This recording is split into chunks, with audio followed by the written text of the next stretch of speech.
Thank you lord Jesus. ಕರ್ತನಲ್ಲಿ ಪ್ರೀತಿಯ ದೇವರ ಮಕ್ಕಳೇ, ನೆಹೆಮಿಯ 1ನೇ ಅಧ್ಯಾಯದಲ್ಲಿ ದೇವರ ವಾಕ್ಯ ಹೇಳುತ್ತದೆ, ಯೆಹೋವನು ಬಹು ತಾಳ್ಮೆಯುಳ್ಳ ದೇವರು, ಆತನು ಬಲಿಷ್ಠ ದೇವರಾಗಿದ್ದಾನೆ ಎಂಬುದಾಗಿ. ಹಲ್ಲೆಲೂಯಾ.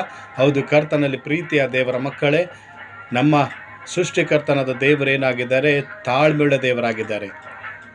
ಏಕೆಂದರೆ ನಾವು ಆತನ ವಿರೋಧವಾಗಿ ಅನೇಕ ಪಾಪ ಮಾಡಿದರೂ ಕೂಡ ದೇವರು ತಾಳ್ಮೆಯಿಂದ ಅದೆಲ್ಲ ಸಹಿಸಿಕೊಂಡು ನಮ್ಮನ್ನು ಕ್ಷಮಿಸುವಂಥ ತಾಳ್ಮೆಯುಳ್ಳಂಥ ಗುಣ ಉಳ್ಳವಂಥ ದೇವರಾಗಿದ್ದಾರೆ. ಮತ್ತು ಆತನು ಬಲಿಷ್ಠ ದೇವರಾಗಿದ್ದಾರೆ. ಇವತ್ತು ಎಂಥ ಒಂದು ಸಮಯದಲ್ಲಿ ಕೂಡ ನಾವು ಕಷ್ಟದಲ್ಲಿ ಭಯಂಕರವಾದ ಪರಿಸ್ಥಿತಿಯಲ್ಲಿದ್ದರೂ ಕೂಡ ದೇವರು, ಆ ಬಲಿಷ್ಠನಾದ ದೇವರು ನಮ್ಮನ್ನು ಬಲಪಡಿಸಿ ಆ ಬಲಿಷ್ಠವಾದ ಸಮಸ್ಯೆಗಳಿಂದ ನಮಗೆ ಹೊರತರುವ ದೇವರು ಆ ಯೇಸು ದೇವರಾಗಿದ್ದಾರೆ. ಅದಕ್ಕೆ ಕರ್ತನಲ್ಲಿ ಪ್ರೀತಿಯ ದೇವರ ಮಕ್ಕಳೇ, ಇವತ್ತು ಆ ತಾಳ್ಮೆಯುಳ್ಳುವ ದೇವರನ್ನು ನಂಬಿಕೊಂಡು ನೀವು ತಾಳ್ಮೆಯುಳ್ಳವರಾಗಿ ಬಲಿಷ್ಠರಾಗಿ ಆತನ ಆಶೀರ್ವಾದ ಪಡೆದುಕೊಂಡು ಆತನ ಮಕ್ಕಳಾಗಿ ಜೀವಿಸಿರಿ ಎಂಬುದಾಗಿ ದೇವರ ವಾಕ್ಯದಲ್ಲಿ ನಾವು ನೋಡ್ತೇವೆ. ಸೊ ದೇವರ ವಾಕ್ಯದಂತೆ ನಮ್ಮೆಲ್ಲರನ್ನು ದೇವರ ಆಶೀರ್ವಾದ ಮಾಡಲಿ. ಯೇಸು ನಾಮದಲ್ಲಿ ತಂದೆ, ಆಮೇನ್.